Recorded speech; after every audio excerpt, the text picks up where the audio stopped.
എപ്പോഴാണ് ഒരു piece of jelly അഥവാ നമ്മുടെ ബ്രെയിന് ചിന്തകളായി മാറുന്നത്? ഇന്ന് ശാസ്ത്രലോകം നേരിടുന്ന ഒരു ഏറ്റവും വലിയ മിസ്റ്റീരിയസ് ആയിട്ടുള്ള ക്വസ്റ്റ്യൻ ആണ് നമ്മുടെ brain. I am doctor Khadija, a neurology resident in Germany.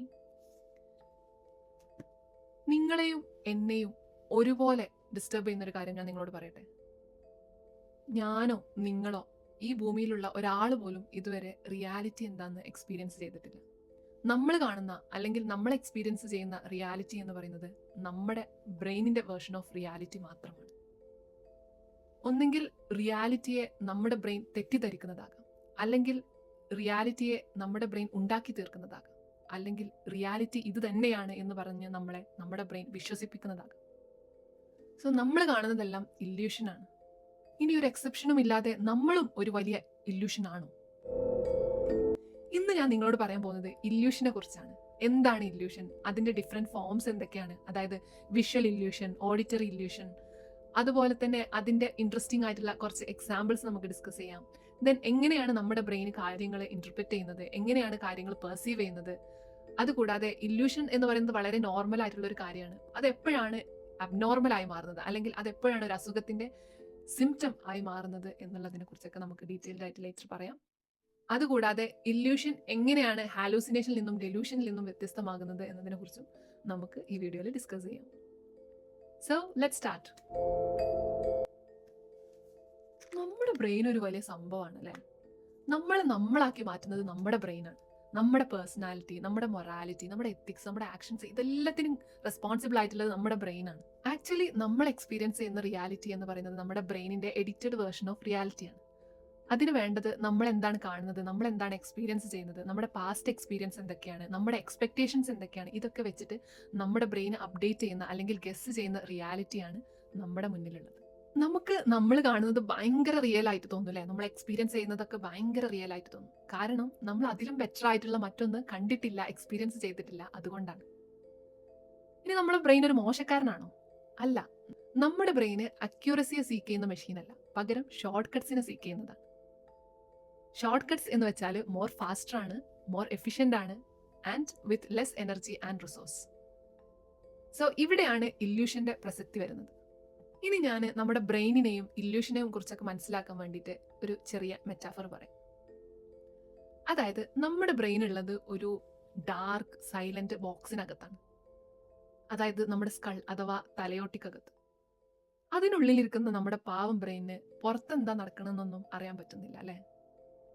അതിനുള്ള ആകെ സോഴ്സ് ഓഫ് ഇൻഫർമേഷൻ എന്ന് പറയുന്നത് നമ്മുടെ സെൻസറി ഓർഗൻസ് അഥവാ കണ്ണ്, ചെവി പോലത്തെ ഓർഗൻസിൽ നിന്ന് വരുന്ന സിഗ്നൽസ് മാത്രമാണ്. അതായത് ഈ സെൻസറി ഇൻപുട്ട്, നമ്മൾ കാണുന്നതും കേൾക്കുന്നതും ഒക്കെ ആയിട്ടുള്ള കാര്യങ്ങളാണ് നമ്മുടെ ബ്രെയിനിന്റെ സോഴ്സ് ഓഫ് ഇൻഫർമേഷൻ. എന്നാൽ ഈ ഇൻപുട്ട് എന്ന് പറയുന്നത് നമ്മുടെ സറൗണ്ടിങ്സിലുള്ള ഇവന്റ്സിന്റെയും ചേഞ്ചസിന്റെയും ഒക്കെ ഔട്ട്പുട്ടാണ്.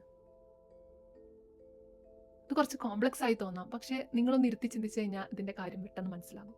അതായത് നമ്മുടെ സറൗണ്ടിങ്സിൽ നടക്കുന്ന ചേഞ്ചസിന്റെയും ഇവന്റ്സിന്റെയും ഒക്കെ എഫക്റ്റ് ആണ് ഈ ഇൻപുട്സ് ആയിട്ട് വരുന്നത്. എന്നാൽ ഇതിന്റെ കോസ് എന്താണ് എന്നുള്ള കാര്യം നമ്മളെ ബ്രെയിൻ അറിയുന്നില്ല. അത് ഈ കോസിനെ ഗസ് ചെയ്യുക മാത്രമാണ് ചെയ്യുന്നത്. ഇതിന്റെ കോസ് എന്താണെന്ന് അറിയാൻ വേണ്ടിയിട്ട് നമ്മുടെ ബ്രെയിനിന് ആകെയുള്ളത് നമ്മുടെ പാസ്റ്റ് എക്സ്പീരിയൻസസും പിന്നെ നമ്മുടെ എക്സ്പെക്ടേഷൻസും മാത്രമാണ്. അഥവാ ഇതുപോലത്തെ ഒരു സിറ്റുവേഷൻ വന്ന സമയത്ത്, ഇതുപോലത്തെ സിഗ്നൽസ് ഒക്കെ വന്ന സമയത്ത് നമ്മുടെ പാസ്റ്റ് എക്സ്പീരിയൻസിൽ എന്താണ് സംഭവിച്ചത് എന്നുള്ളത് വെച്ചിട്ടാണ് നമ്മുടെ ബ്രെയിന് ഗസ് ചെയ്യുന്നത് ഇപ്പോൾ ഈ നടന്ന സംഭവത്തിന്റെ കോസ് എന്താണ് എന്നുള്ളത്. സംഭവം കുറച്ച് കോംപ്ലക്സ് ആയി തോന്നുന്നുണ്ടല്ലേ. ഞാനൊരു ചെറിയ എക്സാമ്പിൾ പറയാം. നമ്മൾ ശബ്ദം കേട്ടു, ഠോ. അതെന്താകാം? ഒന്നെങ്കിൽ ആരെങ്കിലും വെടിവെച്ചതാകാം, അല്ലെങ്കിൽ കാറ്റില് ജനലോ വാതിലോ അടഞ്ഞതാകാം, അല്ലെങ്കിൽ നമ്മളെ പേടിപ്പിക്കാൻ വേണ്ടി ആരെങ്കിലും ശബ്ദം ഉണ്ടാക്കിയതാകാം. നമ്മുടെ ബ്രെയിൻ ഈ ശബ്ദം മാത്രമേ കേട്ടതുള്ളൂ. പക്ഷെ നമ്മുടെ പാസ്റ്റ് എക്സ്പീരിയൻസും എക്സ്പെക്ടേഷൻസും വെച്ചിട്ട് നമ്മുടെ ബ്രെയിൻ ഗസ് ചെയ്യാണ് ഈ ശബ്ദം എന്ത് വഴി വന്നതാണ്, എങ്ങനെയാണ് ഈ ശബ്ദം ഉണ്ടായത് എന്നുള്ളത് നമ്മുടെ ബ്രെയിൻ ഗസ് ചെയ്യുന്നത്. അപ്പോൾ ആ ഗസ്സിനനുസരിച്ച് നമ്മൾ ആ ശബ്ദത്തിനോട് റെസ്പോണ്ട് ചെയ്യാനാണ് നമ്മുടെ ബ്രെയിൻ നമ്മളോട് പറയുന്നത്. അത് ചിലപ്പോൾ റിയാലിറ്റിയിൽ നിന്ന് കുറച്ച് വ്യത്യാസമുള്ളതാകാം. അപ്പോൾ ഗണ്ണിന്റെ സൗണ്ട് ആണെന്നെങ്കിൽ നമ്മൾ ചിലപ്പോൾ ഓടി രക്ഷപ്പെടേണ്ടി വരും. വാതില് അടഞ്ഞതൊക്കെ ആണെങ്കിൽ നമുക്ക് വലിയ പ്രശ്നം ഉണ്ടാവില്ല. നമ്മുടെ ബ്രെയിൻ ഒരു അടിപൊളി പ്രെഡിക്റ്റിംഗ് മെഷീനാണെന്ന് പറഞ്ഞല്ലേ. നമ്മുടെ ബ്രെയിന് അടുത്ത നടക്കാൻ പോകുന്ന ഇവന്റിനെ ഗസ് ചെയ്യും. ഫോർ എക്സാമ്പിൾ, ഒരു ഇടി കിട്ടാൻ വരുമ്പോൾ ഇടി കിട്ടുന്നതിന് മുന്നേ തന്നെ നമ്മൾ എന്ത് ചെയ്യും? കണ്ണ് ചിമ്മിയിട്ട് ഇങ്ങനെ മാറും. അല്ലെങ്കിൽ ക്രിക്കറ്റ് കളിക്കുമ്പോൾ ബോൾ എത്തുന്നതിന് മുന്നേ തന്നെ നമ്മൾ എന്ത് ചെയ്യും? വാറ്റ് വീശും. അപ്പോൾ സിമ്പിളായിട്ട് പറഞ്ഞാൽ ഇതൊക്കെയാണ് നമ്മുടെ ബ്രെയിനിൻ്റെ കളികൾ. അപ്പോൾ നമ്മുടെ ബ്രെയിന് എപ്പോഴും ഷോർട്ട് കട്ട് സീക്ക് ചെയ്യുന്ന മെഷീനാണ്. അപ്പോൾ എന്തുകൊണ്ടാണ് നമ്മുടെ ബ്രെയിൻ എപ്പോഴും ഷോർട്ട് കട്ട് എടുക്കുന്നത്? ഫാസ്റ്റാണ്, അതുപോലെ തന്നെ എഫിഷ്യൻ്റ് ആണ്, കുറച്ച് റിസോഴ്സ് മതി. എന്നാൽ ഇതിനൊരു ഇവല്യൂഷണറി റീസണും കൂടെ ഉണ്ട്. അപ്പോൾ ഒരു എവല്യൂഷണറി എക്സാമ്പിൾ നമുക്ക് നോക്കാം. അതായത് പണ്ട് നമ്മുടെ പൂർവികർ കാടുകളിലും അതുപോലെ തന്നെ ഗുഹകളിലൊക്കെ താമസിച്ചിരുന്ന കാലത്ത് അവിടെ ലൈറ്റ് ഉണ്ടായിരുന്നില്ല. അതുവഴി തന്നെ അവർക്ക് വിഷൻ കുറച്ച് കുറവായിരുന്നല്ലേ രാത്രി സമയങ്ങളിലൊക്കെ. അപ്പോൾ അവരെ അന്ന് സർവൈവ് ചെയ്യാൻ വേണ്ടിയിട്ട് ഹെൽപ്പ് ചെയ്ത ഒരു സംഭവമായേക്കാം ഈ ഇല്യൂഷൻ എന്ന് പറയുന്നത്. അതായത് ഒരു വടിയോ അല്ലെങ്കിൽ കുറച്ചൊരു കേവുള്ള കുറച്ച് നീളമുള്ള ഒരു സംഭവത്തെ കണ്ടു കഴിഞ്ഞാൽ അത് പാമ്പാണെന്ന് തെറ്റിദ്ധരിച്ച് വേഗം അവിടുന്ന് ഓടി രക്ഷപ്പെടുക എന്നുള്ളതാണ് അവരുടെ അവിടുത്തെ സർവൈവൽ പോയിന്റ്. ഇൻസ്റ്റെഡ് ഓഫ് ഒരു റിയൽ പാമ്പിന്റെ അടുത്ത് നിന്ന് കൊത്തു കിട്ടുന്നില്ലാതെ നല്ലത്. അപ്പോൾ ഇല്യൂഷന് നമുക്ക് കുറച്ച് ഇൻട്രസ്റ്റിംഗ് എക്സാമ്പിൾസ് വെച്ചിട്ട് ഒന്ന് നോക്കാം. ഈ ഡ്രസ്സ് നിങ്ങൾക്ക് ഓർമ്മയുണ്ടോ? 2015 ഭയങ്കര ഫേമസ് ആയിട്ടുള്ള ഡ്രസ്സാണ്. അതായത് നമ്മുടെ മാനുഷികതയെ രണ്ടായിട്ട് വിഭജിച്ച ഒരു ഡ്രസ്സാണിത്. അതായത് ഇന്റർനെറ്റിനെ പിടിച്ചു കുലുക്കിയ ഒരു ഡ്രസ്സാണ് ഈ സംഭവം. ഇത് നിങ്ങൾക്ക് എന്ത് കളറായിട്ടാണ് കാണുന്നത്? Golden and white or blue and black? അതായത് 2015 ഒരു ടെക്സ്റ്റൈൽ ഷോപ്പിൽ നിന്ന് ഈ ഡ്രസ്സ് ഫോട്ടോ എടുത്തിട്ട് ഇന്റർനെറ്റിൽ പോസ്റ്റ് ചെയ്യുകയും അതുവഴി ഒരുപാട് ട്വീറ്റ്സും ഇന്റർനെറ്റിൽ ഒരുപാട് ഡിബേറ്റ്സും നടന്ന ഒരു സംഭവമാണ് ഈ ഡ്രസ്സ്. ഒരുപാട് പേർക്ക് ഇത് ഗോൾഡൻ ആൻഡ് വൈറ്റ് ആയിട്ടാണ് കാണുന്നത്. എന്നാൽ ചിലർക്ക് ഇത് ബ്ലൂ ആൻഡ് ബ്ലാക്ക് ആയിട്ടാണ് കാണുന്നത്. എന്തുകൊണ്ടാണ് സെയിം ഡ്രസ്സ് ചിലർക്ക് ബ്ലൂ ആൻഡ് ബ്ലാക്കും ചിലർക്ക് ഗോൾഡൻ ആൻഡ് വൈറ്റുമായിട്ട് കാണുന്നത്? ഇതിന്റെ പിന്നിലുള്ള ബ്രെയിനിന്റെ ഫിനോമിന എന്ന് പറയുന്നത് കളർ കോൺസ്റ്റൻസിയാണ്. കളർ കോൺസ്റ്റൻസി എന്നൊരു പ്രോപ്പർട്ടി നമ്മുടെ ബ്രെയിനിൽ ഇല്ലെങ്കിൽ നമ്മൾക്ക് കളർ എന്ന് പറയുന്ന ഒരു സംഭവം യൂസ്ഫുൾ ആയിട്ടുള്ള ഒരു സംഭവമായിട്ട് തോന്നില്ല. അപ്പോൾ കളർ കോൺസ്റ്റൻസി എന്ന് പറഞ്ഞാൽ നമ്മുടെ ബ്രെയിനിന്റെ ഒരു എബിലിറ്റിയാണ്. അതായത് ഒരു ഒബ്ജക്റ്റിന്റെ കളർ ഏത് ലൈറ്റിൽ വെച്ചാലും അത് തന്നെ ആയിട്ട് മെയിൻറ്റെയിൻ ചെയ്യാനുള്ള നമ്മുടെ ബ്രെയിനിന്റെ കഴിവാണ് കളർ കോൺസ്റ്റൻസി എന്ന് പറയുന്നത്. ഒരു എക്സാമ്പിൾ പറയുകയാണെന്നുണ്ടെങ്കിൽ ഒരു ചുവന്ന കളറുള്ള ആപ്പിള് യെല്ലോ ലൈറ്റിൽ വെച്ചാലും ബ്ലൂ ലൈറ്റിൽ വെച്ചാലും ഗ്രീൻ ലൈറ്റിലും വെച്ചാലും ഏകദേശം ഒരു ചുവപ്പ് കളർ തന്നെ കാണാനുള്ള നമ്മുടെ ബ്രെയിനിന്റെ എബിലിറ്റിയാണ് കളർ കോൺസ്റ്റൻസി എന്ന് പറയുന്നത്. ഇനി ഈ കളർ കോൺസ്റ്റൻസി ഇല്ല എന്നുണ്ടെങ്കിൽ ഈ ചുവന്ന ആപ്പിള് ബ്ലൂ ലൈറ്റിൽ വെച്ചാൽ നമുക്ക് ബ്ലൂ ആയിട്ട് കാണും, യെല്ലോയിൽ വെച്ചാൽ യെല്ലോ ആയിട്ട് കാണും, ഗ്രീനിൽ വെച്ചാൽ ചിലപ്പോൾ ഗ്രീൻ ആയിട്ട് കാണും. സോ ഒരു ഒബ്ജക്റ്റിന്റെ കളർ അത് ഏകദേശം ആ കളറായിട്ട് തന്നെ മെയിൻറ്റെയിൻ ചെയ്യാനുള്ള നമ്മുടെ ബ്രെയിനിന്റെ കഴിവാണ് കളർ കോൺസ്റ്റൻസി എന്ന് പറയുന്നത്. അപ്പോൾ ഇതേ സംഭവം തന്നെയാണ് ഈ ഡ്രസ്സിന്റെ കാര്യത്തിലും നടക്കുന്നത്. നമ്മുടെ ബ്രെയിനിന്റെ ഓരോ അസംഷൻസ് ആണ് ഈ ഡ്രസ്സിന്റെ പല ടൈപ്പിലുള്ള കളറിനുള്ള കാരണം. ഇപ്പോൾ നമ്മുടെ ബ്രെയിന് ഈ ഡ്രസ്സിന്റെ ഫോട്ടോ എടുത്തിട്ടുള്ളത് ഡേ ലൈറ്റ് അഥവാ സൺലൈറ്റിലാണ് എന്ന് വിചാരിക്കുകയാണെന്നുണ്ടെങ്കിൽ നമുക്കറിയാലോ സൺലൈറ്റ് എന്ന് പറയുന്നത് മോർ ഓഫ് ബ്ലൂയിഷ് ആണ് അല്ലെ. അതായത് സൺലൈറ്റ് അറ്റ്മോസ്ഫിയറിൽ സ്കാറ്റേർഡ് ആയിട്ട് ഒരു ബ്ലൂയിഷ് ടിഞ്ചാണ് അതിനുള്ളത്. അതുകൊണ്ടാണ് നമുക്ക് ആകാശമൊക്കെ കുറച്ച് ബ്ലൂ ആയിട്ട് തോന്നുന്നത്. അപ്പോൾ നമ്മുടെ ബ്രെയിൻ അസ്യൂം ചെയ്യാണ് ഇത് സൺലൈറ്റിലാണ് എടുത്തിട്ടുള്ളതെന്ന്. അപ്പോൾ ആ ഒരു ബ്ലൂയിഷ് ടിഞ്ച് കുറക്കാൻ വേണ്ടിയിട്ട്, ആ ബ്ലൂയിഷ് എഫക്റ്റ് കുറക്കാൻ വേണ്ടിയിട്ട് നമ്മുടെ ബ്രെയിന് അത് ഗോൾഡൻ ആൻഡ് വൈറ്റ് ആയിട്ട് ഇന്റർപ്രറ്റ് ചെയ്യുന്നതാണ്. എന്നാൽ ചിലരുടെ ബ്രെയിന് വിചാരിക്കും ഈ ഡ്രസ്സിന്റെ ഫോട്ടോ എടുത്തിട്ടുള്ളത് ഇൻഡോർ ലൈറ്റിലാണ് അഥവാ സൺലൈറ്റ് ഇല്ലാത്ത സ്ഥലത്താണ് എന്ന് വിചാരിക്കും. അപ്പോൾ അത് കുറച്ചുകൂടെ ഒരു യെല്ലോയിഷ് ലൈറ്റ് ആണല്ലേ ഇൻഡോർ ലൈറ്റ് എന്നൊക്കെ പറയുമ്പോൾ. അപ്പോൾ ഈ യെല്ലോയിഷ് എഫക്റ്റ് കുറക്കുന്ന സമയത്താണ് നമുക്ക് ഈ ഡ്രസ്സ് ബ്ലൂ ആൻഡ് ബ്ലാക്ക് ആയിട്ട് തോന്നുന്നത്. അപ്പോൾ ഇനി നമ്മൾ വിചാരിക്കുകയാണ് ഇത് ഡേ ലൈറ്റിൽ എടുത്തതാണ് എന്ന് നമ്മൾ കോൺഷ്യസ് ആയിട്ട് തിങ്ക് ചെയ്തിട്ട് ഇതിന്റെ കളർ അങ്ങോട്ട് മാറ്റാൻ പറ്റുമോ എന്ന് ചിന്തിച്ചാൽ അത് നടക്കില്ല. കാരണം നമ്മുടെ ബ്രെയിനിന്റെ ഗസ്സും അസംഷൻസും പ്രഡിക്ഷനും ഒക്കെ നടക്കുന്നത് നമ്മുടെ പാസ്റ്റ് എക്സ്പീരിയൻസസ് വെച്ചിട്ടാണ്. അപ്പോൾ ചില പഠനങ്ങൾ പറയുന്നുണ്ട് ഡേ ലൈറ്റിൽ കൂടുതൽ എക്സ്പോസ്ഡ് ആയിട്ടുള്ള ആളുകൾ ഗോൾഡൻ ആൻഡ് വൈറ്റ് ആയിട്ട് കാണാനുള്ള ചാൻസ് കൂടുതലാണെന്നും, എന്നാൽ ആർട്ടിഫിഷ്യൽ ലൈറ്റിൽ കൂടുതൽ എക്സ്പോസ്ഡ് ആയിട്ടുള്ള ആളുകൾ ഇത് കൂടുതലും ബ്ലൂ ആൻഡ് ബ്ലാക്ക് ആയിട്ട് കാണാനുള്ള സാധ്യത കൂടുതലാണെന്നും ചില പഠനങ്ങൾ പറയുന്നുണ്ട്. അപ്പോൾ എന്തുകൊണ്ടാണ് ഈ ഡ്രസ്സിന് മാത്രം ഇങ്ങനെ ഒരു പ്രോബ്ലം വരുന്നത്? ആക്ച്വലി ഈ ഡ്രസ്സ് നമ്മൾ ടെക്സ്റ്റൈൽ പോയിട്ട് നേരിട്ട് കാണുമ്പോൾ ഇങ്ങനെ ഒരു പ്രശ്നം വരില്ല. ഈ ഡ്രസ്സിന്റെ ഫോട്ടോ മാത്രം കാണുമ്പോഴാണ് നമുക്ക് പ്രശ്നം വരുന്നത്. അതായത് ഈ ഫോട്ടോ എടുത്തിട്ടുള്ള ഭയങ്കര ക്ലോസ്അപ്പ് ഷോട്ടാണ്. അതുകൂടാതെ തന്നെ അതിന്റെ അറ്റ്മോസ്ഫിയർ എന്താണ്, അതിന്റെ ലൈറ്റിംഗ് എന്താണ്, ഇതൊന്നും അതിൽ ക്ലിയർ അല്ല. ഇത് ഡേ ലൈറ്റിൽ എടുത്തിട്ടുള്ളതാണോ അല്ലെങ്കിൽ ആർട്ടിഫിഷ്യൽ ലൈറ്റിൽ എടുത്തിട്ടുള്ളതാണോ എന്നതിനെ കുറിച്ച് നമ്മുടെ ബ്രെയിന് അൺസർട്ടൈനിറ്റി ഉള്ളത് കൊണ്ടാണ് നമ്മുടെ ബ്രെയിന് ഗസ് ചെയ്യുന്നത്. ഈ ഫോട്ടോ എടുത്തിട്ടുള്ള ഡിവൈസ്, അന്നത്തെ ലൈറ്റിംഗ്, ഇതൊക്കെ കൊണ്ടാണ് നമുക്ക് ഈ ഇല്യൂഷൻ തോന്നുന്നത്. ഇനി ആക്ച്വലി ഈ ഡ്രസ്സിന്റെ കളർ എന്തായിരിക്കും? ഈ ഡ്രസ്സിന്റെ ശരിക്കുള്ള കളർ എന്ന് പറയുന്നത് ബ്ലൂ ആൻഡ് ബ്ലാക്ക് ആണ്.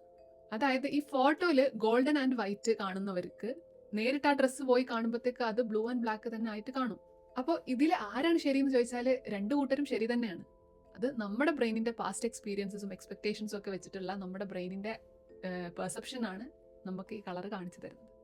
ഞാൻ ഈ ഫോട്ടോ കണ്ട സമയത്ത് എനിക്ക് തോന്നിയത് ഗോൾഡൻ ആൻഡ് വൈറ്റ് ആയിരുന്നു. ഇനി അടുത്തതായിട്ട് ഒരു നല്ലൊരു ഇൻട്രസ്റ്റിംഗ് ആയിട്ടുള്ള ഇല്യൂഷനെ കുറിച്ച് പറയാം. അതാണ് ചെക്കർ ഷാഡോ ഇല്യൂഷൻ. അതായത് നമുക്കൊരു ചെക്കർ ബോർഡ് ഉണ്ട്, അതിൽ ലൈറ്റും ഡാർക്കും ഷെയ്ഡിലുള്ള ആൾട്ടർനേറ്റീവ് സ്ക്വയേഴ്സ് ഉണ്ട്. അതിന്റെ മുകളിൽ ഒരു ഒബ്ജക്റ്റ് കൊണ്ടുവെക്കണം. അതിൽ നിന്ന് ഷാഡോ ഈ ചെക്കർ ബോർഡിലോട്ട് വീഴുന്നുണ്ട്. അപ്പോൾ ഇനി ഈ 2 സ്ക്വയേഴ്സ് നോക്കാം നമുക്ക്, എയും ബിയും. എയും ബിയും ഈ ഒബ്ജക്റ്റ് വെക്കുന്നതിന് മുൻപ് ഡിഫറെന്റ് ഷെയ്ഡ് തന്നെയായിരുന്നു. പക്ഷേ ഈ ഒബ്ജക്റ്റ് വെച്ചതിന് ശേഷം എയും ബിയും സെയിം ഷെയ്ഡായി മാറി എന്ന് പറയുന്നത് നിങ്ങൾ വിശ്വസിക്കുന്നുണ്ടോ? ഞാൻ വിശ്വസിച്ചിട്ടില്ലായിരുന്നു. കാരണം എനിക്ക് ഇപ്പോഴും എയും ബിയും ഡിഫറെന്റ് ആയിട്ട് തന്നെയാണ് കാണുന്നത്. പക്ഷെ അതൊരു ഇല്യൂഷനാണ്.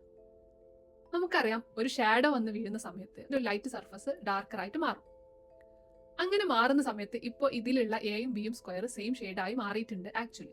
പക്ഷേ നമ്മുടെ ബ്രെയിനിന്റെ കളർ കോൺസ്റ്റൻസി എന്ന് പറയുന്ന ഫിനോമിനൻ കാരണം നമ്മുടെ ബ്രെയിനിനും നോളേജ് ഉണ്ട്, അറിവുണ്ട്. ഒരു ഷാഡോ വരുന്ന സമയത്ത് ലൈറ്റ് ആയിട്ടുള്ള സർഫസ് ഡാർക്കർ ആയി മാറുന്നു. അപ്പോൾ അതിന്റെ ഒറിജിനൽ ആ ലൈറ്റ് കളർ മെയിൻറ്റെയിൻ ചെയ്യാൻ വേണ്ടിയിട്ട് അത് കുറച്ചൊന്ന് കളർ ലൈറ്റ് ആക്കിയിട്ട് പെർസീവ് ചെയ്യുന്നതുമാണ് ഈ ഇല്യൂഷൻ. അപ്പോൾ ആക്ച്വലി ഈ ഷാഡോ വന്നതിന് ശേഷം ഈ 2 സ്ക്വയേഴ്സ് എയും ബിയും സെയിം ഷെയ്ഡായിട്ട് മാറിയിട്ടുണ്ടെങ്കിലും നമ്മുടെ ബ്രെയിനിന് അത് സെയിം ആയിട്ട് പെർസീവ് ചെയ്യാൻ കഴിയുന്നില്ല. അതിന് കാരണം ഈ കളർ കോൺസ്റ്റൻസി എന്ന് പറയുന്ന ഫിനോമിന തന്നെയാണ്. സോ ഇതുപോലത്തെ ഒരുപാട് ഇൻട്രസ്റ്റിംഗ് ആയിട്ടുള്ള വിഷ്വൽ അല്ലെങ്കിൽ ഒപ്റ്റിക്കൽ ഇല്യൂഷൻസ് നമ്മുടെ ലോകത്തുണ്ട്. ഒരുപാട് പാറ്റേൺസ് ആയിട്ടും ജോമെട്രിക്കൽ ആയിട്ടുള്ള ഇല്യൂഷൻസ് ഒക്കെ ഉണ്ട്. അപ്പോൾ അതിനെക്കുറിച്ചൊക്കെ ഞാൻ ഇൻട്രസ്റ്റിംഗ് ആയിട്ടുള്ള ഷോർട്ട് വീഡിയോസ് ചെയ്യാം. ശരിക്കും റിയാലിറ്റിയിൽ കളർ എന്ന് പറയുന്നൊരു സംഭവം ഉണ്ടോ? സത്യം പറഞ്ഞാൽ നമ്മളെ നിരാശപ്പെടുത്തുന്ന ഒരു കാര്യം ഞാൻ പറയട്ടെ. കളർ എന്ന് പറയുന്ന ഒരു സംഭവം റിയാലിറ്റിയിലില്ല. അത് നമ്മുടെ ബ്രെയിനിലുള്ള ഒരു ഇൻ്റർപ്രിട്ടേഷൻ മാത്രമാണ്. ഞാൻ ചെറിയൊരു ഫിസിക്സ് പറയട്ടെ അതിനെക്കുറിച്ച്. ഇപ്പോൾ ഈ കാറ്, ഇതിൻ്റെ കളറ് യെല്ലോ ആയിട്ടാണല്ലേ നമുക്ക് തോന്നുന്നത്. അപ്പോൾ എൻ്റെ കയ്യിൽ യെല്ലോ കളറുള്ള ഒരു കാർ ഉണ്ട് എന്നുള്ളത് നമ്മൾ റിയലൈസ് ചെയ്യുന്നത് വരെ ഇതൊരു മാസും ഷേപ്പും ഉള്ള ഒരു ലൈറ്റ് റിഫ്ലക്റ്റിംഗ് ഒബ്ജക്റ്റ് മാത്രമാണ്. ഇതിന് യെല്ലോ കളർ നൽകുന്നത് നമ്മുടെ ബ്രെയിനാണ്. അതായത് നമ്മൾ ഹൈസ്കൂളിൽ ഫിസിക്സിൽ പഠിച്ചിട്ടുണ്ടല്ലേ, ഒരു ഒബ്ജക്റ്റിൽ ലൈറ്റ് തട്ടിയിട്ട് റിഫ്ലക്ട് ചെയ്തിട്ട് നമ്മുടെ റെറ്റിനയിൽ വരുമ്പോഴാണ് നമുക്ക് ആ ഒബ്ജക്റ്റിനെ കാണാൻ പറ്റുന്നത് അല്ലേ. സോ ഇവിടെ ഈ കാറിൽ ലൈറ്റ് തട്ടിയിട്ട് റിഫ്ലക്ട് ചെയ്തിട്ട് എൻ്റെ കണ്ണിലെ റെറ്റിനയിൽ 130ഓളം മില്യൺസ് ഉള്ള ലൈറ്റ് സെൻസിറ്റീവ് സെൽസിൽ തട്ടുന്നു. അത് കഴിഞ്ഞ് അവിടെയുള്ള കോൺ സെൽസ് ഡിഫറെന്റ് വേവ് ലെങ്സിനെ സെൻസ് ചെയ്യുന്നു. അപ്പോൾ പോലും ഇതിന് കളറില്ല, ലൈറ്റ് മാത്രമാണ് എൻ്റെ കണ്ണിൽ എത്തിയിട്ടുള്ളത്. ഇനി കോൺ സെൽസ് നിന്ന് സിഗ്നല് എൻ്റെ ബ്രെയിനിലെ വിഷ്വൽ കോർട്ടെക്സിലോട്ട് എത്തുമ്പോഴാണ് ഇതിന്റെ കളർ യെല്ലോ ആണെന്നുള്ള ഇന്റർപ്രിട്ടേഷൻ വരുന്നത്. ഇൻട്രസ്റ്റിംഗ് അല്ലേ? ഇനി ഞാൻ പറയാൻ പോകുന്നത് ഓഡിറ്ററി ഇല്യൂഷൻസിനെ കുറിച്ചാണ്. അതായത് നമ്മളൊരു സൗണ്ട് കേൾക്കുകയും അത് നമ്മുടെ ബ്രെയിന് ഡിഫറെന്റ് ആയിട്ട് ഇന്റർപ്രിറ്റ് ചെയ്യുന്ന ഒരു സിറ്റുവേഷനെ കുറിച്ചാണ് നമ്മൾ സംസാരിക്കാൻ പോകുന്നത്. അപ്പോൾ നിങ്ങൾ ഈ സൗണ്ട് ഒന്ന് കേട്ടോ. ഇനി ഈ സൗണ്ടും ആക്ച്വലി ഈ 2 സൗണ്ടും സെയിം ആണെന്ന് പറഞ്ഞാൽ നിങ്ങൾ വിശ്വസിക്കോ? ഇവിടെ സംഭവിക്കുന്നത് എന്താണെന്ന് വെച്ചാൽ ഈ സൗണ്ട് അത്ര ക്ലിയർ അല്ല. അപ്പൊ നമ്മുടെ ബ്രെയിന് അൺസർട്ടൈനിറ്റിയിലാണുള്ളത്. എന്നിട്ട് അവിടെ ഒരു ലേബലും കൂടെ കാണുന്ന സമയത്ത് നമ്മുടെ ബ്രെയിന് ഇത് കേട്ടത് ഈ വേർഡ് തന്നെയാണ് എന്ന് ഗസ് ചെയ്യാണ്, അസ്യൂം ചെയ്യുകയാണ്. ശരിക്കും പലപ്പോഴും നമ്മൾ കേൾക്കുന്നത് റിയൽ സൗണ്ട് ആവണമെന്നില്ല. നമ്മുടെ ബ്രെയിനിന്റെ അല്ലെങ്കിൽ നമ്മുടെ എക്സ്പെക്ടേഷൻ ആവാം നമ്മൾ മിക്കപ്പോഴും കേൾക്കുന്നത്. അപ്പോൾ നേരത്തെ ഞാൻ പറഞ്ഞു കളർ ഹാപ്പൻ ചെയ്യുന്നത് നമ്മുടെ ബ്രെയിനിലാണെന്നല്ലേ. അതുപോലെ തന്നെയാണ് സൗണ്ടും. സൗണ്ട് നമ്മുടെ ബ്രെയിനിൽ ഹാപ്പൻ ചെയ്യുന്ന ഒരു സംഭവം മാത്രമാണ്. അപ്പൊ സൗണ്ട് എന്ന് പറയുന്ന സംഭവം നമ്മൾ ബ്രെയിനിൽ ഹാപ്പൻ ചെയ്യുവോളം ഇത് ഒരു മൂവ്മെന്റ് ഓഫ് മീഡിയം മാത്രമാണ്, അല്ലെങ്കിൽ മൂവ്മെന്റ് ഓഫ് പാർട്ടിക്കിൾസ് ആണ്. ഈ പാർട്ടിക്കിൾസ് വേവ് പോലെ മൂവ് ചെയ്തിട്ട് നമ്മുടെ ചെവിയിലെത്തി നമ്മുടെ ടിംബാനിക് മെംബ്രെയിനെ വൈബ്രേറ്റ് ചെയ്ത് അതുവഴി ഉണ്ടാകുന്ന സിഗ്നൽസ് നമ്മുടെ ബ്രെയിനിലെ ടെമ്പറൽ ലോബിൽ എത്തുമ്പോഴാണ് സൗണ്ട് എന്ന് പറയുന്ന ഒരു സംഭവം നമ്മൾ അറിയുന്നത്. ഇനി അടുത്ത ഇന്റർനെറ്റിനെ പിടിച്ചു കുലുക്കിയ ഒരു ഇല്യൂഷനെ കുറിച്ച് ഞാൻ നിങ്ങൾക്ക് കേൾപ്പിച്ചുതരാം. ഈ സൗണ്ട് നിങ്ങൾക്ക് എന്തായിട്ടാണ് കേൾക്കുന്നത്? യാനി എന്നാണോ അതോ ലോറൽ? അപ്പോൾ ഇത് കുറെ പേർക്ക് യാനി എന്നും ചിലർക്ക് ലോറൽ എന്നും കേൾക്കുന്നുണ്ട്. അപ്പോൾ ഇതിന് കാരണം എന്താ വെച്ചാൽ ഈ സൗണ്ട് ഭയങ്കര ആംബിഗസ് ആണ്. ഇതിൽ ഹൈ ഫ്രീക്വൻസി ബാൻഡ് ഉണ്ട്, ലോ ഫ്രീക്വൻസി ബാൻഡ് ഉണ്ട്. എന്നാൽ ചിലര് ഹൈ ഫ്രീക്വൻസിക്കാണ് അറ്റൻഷൻ കൊടുക്കുന്നത്, അവർ കേൾക്കുന്നത് യാനി എന്നാണ്. എന്നാൽ ലോ ഫ്രീക്വൻസിക്ക് അറ്റൻഷൻ കൊടുക്കുന്നവർ ലോറൽ എന്നാണ് കേൾക്കുന്നത്. സോ ഈ സൗണ്ട് കേട്ട സമയത്ത് എനിക്ക് കേൾക്കുന്നത് യാനി എന്നുള്ളതാണ്. സോ ഇതൊന്നുകൂടി ക്ലിയർ ആക്കാൻ വേണ്ടിയിട്ട് ഞാൻ 2 ഫ്രീക്വൻസിയിലും ഇത് കേൾപ്പിച്ചു തരാം. ഇപ്പോൾ ലോ ഫ്രീക്വൻസിയിൽ നിങ്ങൾ എന്താ കേൾക്കുന്നത്? ഇനി ഹൈ ഫ്രീക്വൻസിയിൽ വരുമ്പോൾ നിങ്ങൾ എന്താ കേൾക്കുന്നത്? സോ ഒരുപാട് ടൈപ്സ് ഓഫ് ഇല്യൂഷൻസ് ഇതുപോലെ ഉണ്ട്. വിഷ്വൽ ഇല്യൂഷൻ ആണെങ്കിലും ഓഡിറ്ററി ഇല്യൂഷൻ ആണെങ്കിലും പിന്നെ ടാക്ടൈൽ ഇല്യൂഷൻ ആണെങ്കിലും ഇനി ഇതിൻ്റെയൊക്കെ കമ്പൈൻഡ് ടൈപ്പ് ഓഫ് ഇല്യൂഷൻസും ഉണ്ട്. അപ്പോൾ ഇതിനെക്കുറിച്ചൊക്കെ ഞാൻ എൻ്റെ ഷോർട്ട് വീഡിയോസിൽ പറയാം. അപ്പോൾ നമ്മൾ കുറേ ഇൻട്രസ്റ്റിംഗ് ആയിട്ടുള്ള ഇല്യൂഷൻസ് കണ്ടല്ലേ. അപ്പോൾ നിങ്ങൾക്ക് എന്താ മനസ്സിലായത്? ഇല്യൂഷൻ എന്ന് പറയുന്നത് വളരെ നോർമൽ ആയിട്ടുള്ള ഒരു കാര്യം അല്ലേ. അത് നമ്മളെ ഡേ ടു ഡേ ലൈഫിനെ ബാധിക്കുന്ന ഒരു കാര്യമൊന്നുമല്ല. ആൻഡ് ഇനി ഞാൻ പറയാൻ പോകുന്നത് എപ്പോഴാണ് ഈ ഇല്യൂഷൻ അതൊരു അസുഖമായി മാറുന്നത്, അല്ലെങ്കിൽ അതൊരു ഡിസീസിന്റെ ലക്ഷണമായി മാറുന്നത്. അപ്പോൾ നമ്മുടെ അടുത്തേക്ക് ഒരു രോഗി ഇല്യൂഷൻ ഉണ്ട് എന്ന് പറഞ്ഞു വരുമ്പോൾ, അല്ലെങ്കിൽ ഇല്യൂഷന്റെ ബുദ്ധിമുട്ടുണ്ട് എന്ന് പറഞ്ഞു വരുമ്പോൾ, അവരുടെ ഡേ ടു ഡേ ലൈഫിൽ അതൊരു ബുദ്ധിമുട്ടായി മാറുന്നുണ്ട് എന്ന് പറഞ്ഞു വരുമ്പോൾ അവരോട് നമ്മൾ ചോദിക്കേണ്ട കാര്യങ്ങളാണ് അവരുടെ മുൻപുള്ള ഹിസ്റ്ററി. അവർക്ക് വേറെ എന്തെങ്കിലും അസുഖങ്ങളുണ്ടോ, ഈ ഇടയായിട്ട് അവർക്ക് എന്തെങ്കിലും ഓപ്പറേഷനോ കാര്യങ്ങളോ ഉണ്ടായിട്ടുണ്ടോ, അതുപോലെ തന്നെ സ്ട്രെസ്, തലവേദന, ആക്സിഡന്റ്, തലയിടിച്ച് വീഴ, ഇങ്ങനത്തെ കാര്യങ്ങൾ നമ്മൾ എന്ത് ചെയ്യണം, ചോദിക്കണം. കാരണം മിക്കവാറും ഇങ്ങനത്തെ എന്തെങ്കിലും അസുഖമുള്ള ആളുകളിലാണ് ഇല്യൂഷൻ പെർസിസ്റ്റ് ചെയ്യുന്നത്. അത് അവർക്ക് എന്ത് ചെയ്യുക, അവരുടെ ഡേ ടു ഡേ ലൈഫിൽ ബുദ്ധിമുട്ടുണ്ടാക്കുന്ന രീതിയിൽ ഇല്യൂഷൻ വരുന്നത്. സാധാരണ ഇല്യൂഷൻ ഒരു സിംറ്റം ആയിട്ട് അല്ലെങ്കിൽ ബുദ്ധിമുട്ടായിട്ട് വരുന്ന അസുഖങ്ങളാണ് delirium, dementia, Parkinson's disease, migraine, അല്ലെങ്കിൽ ഡ്രഗോ ആൽക്കഹോളോ ഒക്കെ ഉപയോഗിച്ച് കഴിഞ്ഞാലും ചിലപ്പോൾ ഇല്യൂഷൻ വരാം. എനിക്കൊരു പേഴ്സണൽ എക്സ്പീരിയൻസ് ഉണ്ടായിട്ടുള്ള എന്താണെന്ന് വെച്ചാൽ, ഒരു രോഗി നമ്മളെ ഗ്ലൂക്കോസിന്റെ ഫ്ലൂയിഡ് ഇടുന്ന IV ട്യൂബ് ഉണ്ടല്ലോ, അതിനെ പാമ്പായിട്ട് തെറ്റിദ്ധരിച്ചിട്ടുണ്ടായിരുന്നു. അവർക്ക് ഡെലീരിയം ആയിരുന്നു, അതിന്റെ ഭാഗമായിട്ടായിരുന്നു അവർക്ക് ഈ ഇല്യൂഷൻ ഉണ്ടായിട്ടുണ്ടായിരുന്നത്. ഇനി ഇല്യൂഷനെ നമുക്ക് 2 രീതിയിൽ കാറ്റഗറൈസ് ചെയ്യാം. അതായത് bottom up process and top down process. Bottom up എന്ന് പറയുമ്പോൾ നമ്മുടെ സെൻസറി ഓർഗൻസിന് സിഗ്നൽ പോയിട്ട് നമ്മുടെ ബ്രെയിന് പെർസീവ് ചെയ്യുന്നതാണ്. അതായത് ഒരു എക്സാമ്പിൾ പറയുകയാണെന്നുണ്ടെങ്കിൽ, ലൈറ്റ് നമ്മുടെ റെറ്റിനയിൽ തട്ടിയിട്ട് ദെൻ ആ സിഗ്നൽ നമ്മുടെ വിഷ്വൽ കോർട്ടെക്സ്, അതായത് പിന്നിലുള്ള ഓക്സിപിറ്റൽ ലോബിലുള്ള വിഷ്വൽ കോർട്ടെക്സിൽ എത്തിയിട്ട് അവിടെ നിന്നുള്ള പെർസെപ്ഷനാണ് ഒരു ബോട്ടം അപ്പ് പ്രോസസ് എന്ന് പറയുന്നത്. ടോപ്പ് ഡൗൺ പ്രോസസ്സ് എന്ന് പറഞ്ഞു കഴിഞ്ഞാൽ നമ്മുടെ പാസ്റ്റ് എക്സ്പീരിയൻസസ്, അതുപോലെ തന്നെ നമ്മളെ എക്സ്പെക്ടേഷൻസ് വെച്ചിട്ട് നമ്മുടെ ബ്രെയിൻ ഗസ് ചെയ്യുന്ന അല്ലെങ്കിൽ പ്രെഡിക്റ്റ് ചെയ്യുന്ന ഇല്യൂഷൻസിനെയാണ് ടോപ്പ് ഡൗൺ എന്ന് പറയുന്നത്. അതിനൊരു എക്സാമ്പിളാണ് ഞാൻ മുന്നേ പറഞ്ഞ വടിയെ കണ്ടിട്ട് പാമ്പാണ് എന്ന് വിചാരിക്കുന്നതൊക്കെ. അപ്പോൾ ഇല്യൂഷനെ പോലെ തന്നെ പേരുള്ള 2 കാര്യങ്ങളുണ്ട്, ഹാലൂസിനേഷനും ഡെല്യൂഷനും. അപ്പോൾ എങ്ങനെയാണ് ഇല്യൂഷനും ഹാലൂസിനേഷനും ഡെല്യൂഷനും വ്യത്യസ്തമാകുന്നത് എന്നതിനെ കുറിച്ച് ഞാൻ പറഞ്ഞുതരാം. അപ്പോൾ നമുക്ക് സിമ്പിളായിട്ട് എല്ലാത്തിനെയും ഒരു പാമ്പിൻ്റെ എക്സാമ്പിൾ വെച്ചിട്ട് ഡിസ്ക്രൈബ് ചെയ്യാം. ഇല്യൂഷൻ എന്ന് പറയുന്നത് നമുക്കൊരു എക്സ്റ്റേണൽ സ്റ്റിമുലൈ ഉണ്ട്, അതിനെ നമ്മുടെ ബ്രെയിന് മിസ്ഇൻറ്റർപ്രറ്റ് ചെയ്യുന്നതാക്കാം. ഫോർ എക്സാമ്പിൾ, ഒരു വടിയെ പാമ്പായി കാണുന്നത് അത് ഇല്യൂഷനാണ്. എന്നാൽ ഹാലൂസിനേഷൻ എന്ന് പറയുന്നത് വിത്തൗട്ട് എനി എക്സ്റ്റേണൽ സ്റ്റിമുലൈ നമ്മൾ എന്ത് ചെയ്യാണ്, നമ്മുടെ ബ്രെയിന് ഒന്ന് ക്രിയേറ്റ് ചെയ്യുന്നതാണ്, അല്ലെങ്കിൽ ഒരു സംഭവം ഉണ്ടെന്ന് ക്രിയേറ്റ് ചെയ്യുന്നതാണ് ഹാലൂസിനേഷൻ. അതായത് ഒരു വടിയില്ലാതെ തന്നെ ഒരു സ്ഥലത്ത് പാമ്പിനെ കാണുന്നതാണ് ഹാലൂസിനേഷൻ. എന്നാൽ ഡെലൂഷൻ എന്ന് പറയുന്നത് ഫിക്സ്ഡ് ഫാൾസ് ബിലീഫാണ്. അതായത് ഒരു പാമ്പിന്റെ എക്സാമ്പിൾ വെച്ച് പറയുകയാണെന്നുണ്ടെങ്കിൽ, ഒരാൾ അയാളുടെ വീടിന്റെ അകത്തോട്ട് കയറുന്നില്ല. അപ്പോൾ കാരണം എന്താണെന്ന് ചോദിച്ചപ്പോൾ അയാൾ പറയുന്നത് എൻ്റെ വീടിന്റെ അകത്ത് പാമ്പുണ്ട് എന്നുള്ളതാണ്. അപ്പോൾ നിങ്ങൾ പാമ്പിനെ കണ്ടോ എന്ന് ചോദിക്കുമ്പോൾ അയാൾ പറയുന്നത് ഞാൻ പാമ്പിനെ കണ്ടിട്ടില്ല, പക്ഷെ ഞാൻ ശക്തമായി വിശ്വസിക്കുന്നുണ്ട് എൻ്റെ വീടിന്റെ അകത്ത് പാമ്പുണ്ട് എന്നുള്ളത്. അപ്പോൾ നമ്മൾ വീട് തുറന്നിട്ട് വീടിന്റെ വീഡിയോ ഒക്കെ എടുത്തിട്ട് ആൾക്ക് കാണിച്ചു കൊടുക്കണം, ഇല്ല അവിടെ പാമ്പൊന്നുമില്ല, നിങ്ങൾ പേടിക്കണ്ട, വീടിന്റെ അകത്തോട്ട് വരും എന്ന് പറഞ്ഞു കഴിഞ്ഞാൽ അയാൾ അത് വിശ്വസിക്കാൻ കൂട്ടാക്കില്ല. സോ എവിഡൻസ് നമ്മൾ കാണിച്ചു കൊടുത്താൽ പോലും അവരുടെ ബിലീഫ് മാറ്റാൻ റെഡി ആവില്ല. സോ ഡെല്യൂഷൻ എന്ന് പറയുന്നത് ഫിക്സ്ഡ് ഫാൾസ് ബിലീഫാണ്. ഈവൻ അത് അല്ല എന്ന് പറഞ്ഞിട്ട് നമ്മളൊരു എവിഡൻസ് കാണിച്ചു കൊടുത്താൽ പോലും അതൊരു ഫിക്സ്ഡ് ബിലീഫായിട്ട് തന്നെ നിൽക്കും. അപ്പോൾ ഒരു പാമ്പിന്റെ എക്സാമ്പിൾ വെച്ചിട്ട് ഞാൻ സിമ്പിളായിട്ട് ഇതിനെ ഡിസ്ക്രൈബ് ചെയ്തു എന്നുള്ളൂ. ആക്ച്വലി ഹാലൂസിനേഷനും ഡെല്യൂഷനൊക്കെ ഒരുപാട് ടൈപ്സ് ഉണ്ട്. ഹാലൂസിനേഷൻ എന്ന് പറയുമ്പോൾ വിഷ്വൽ ഹാലൂസിനേഷൻ, ഓഡിറ്ററി ഹാലൂസിനേഷൻ ഒക്കെ ഉണ്ട്. ദെൻ ഡെല്യൂഷന് തന്നെ ഡിഫറെൻറ്റ് ടൈപ്സ് ഉണ്ട്. അപ്പോൾ ഇതിനെക്കുറിച്ചൊക്കെ ഡീറ്റെയിൽഡ് ആയിട്ടുള്ള വീഡിയോ ഞാൻ ചെയ്യാൻ ഉദ്ദേശിക്കുന്നുണ്ട്. അപ്പോൾ ഈ ഇല്യൂഷൻസ് ഒക്കെ ഉണ്ടാക്കിയിട്ടുള്ളത് നമ്മുടെ നല്ലതിന് വേണ്ടിയിട്ട് തന്നെയാണ്. നമ്മുടെ ബ്രെയിൻ എന്ന് പറയുന്നത് ഒരു അടിപൊളി സ്റ്റോറി ടെല്ലിംഗ് മെഷീനാണ്, അഥവാ പ്രെഡിക്റ്റിംഗ് മെഷീനാണ്. ഇനി എന്തിനു വേറെ പറയുന്നു, നമ്മൾ ആരാണെന്നുള്ള നമ്മുടെ വിചാരം ഉണ്ടല്ലോ, അതുപോലും ഒരു ഇല്യൂഷനാണ്. So trust your illusion. Cheers.